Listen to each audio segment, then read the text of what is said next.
আজকে আমার বাচ্চাদের খুবই প্রিয় একটা স্ন্যাক্স আইটেম তৈরি করে দেখাবো। খুবই সহজ এবং ভীষণ টেস্টি হয়ে থাকে।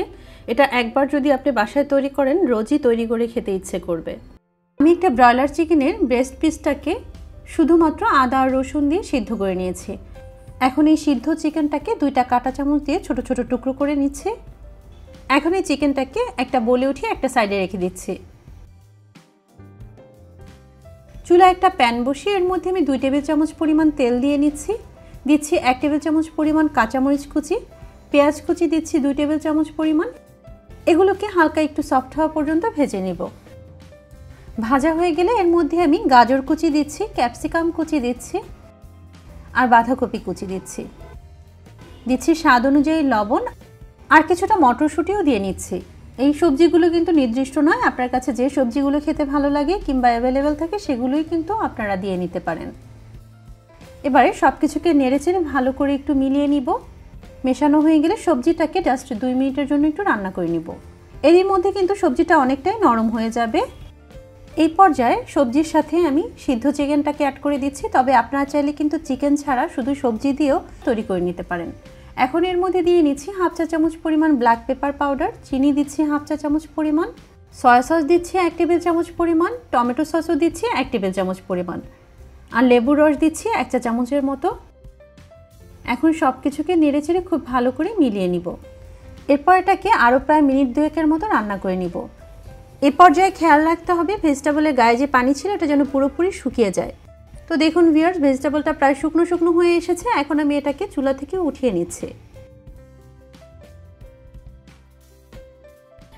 এখন আমি কয়েক স্লাইস ব্রেড নিয়ে নিচ্ছি আর ব্রেডের চারদিকের যে ব্রাউন সাইডগুলো রয়েছে এগুলো একটু কেটে নিচ্ছি। এই আইটেমটা তৈরি করলে দেখবেন বাসার ছোট বড় সবাই অনেক বেশি পছন্দ করবে। চাইলে স্কুল টিফিনে মেহমানদারিতেও এটা দিতে পারেন আর এই রমজানের ইফতারিতেও কিন্তু এটা সার্ভ করতে পারেন। খেতে অসম্ভব মজার হয়ে থাকে।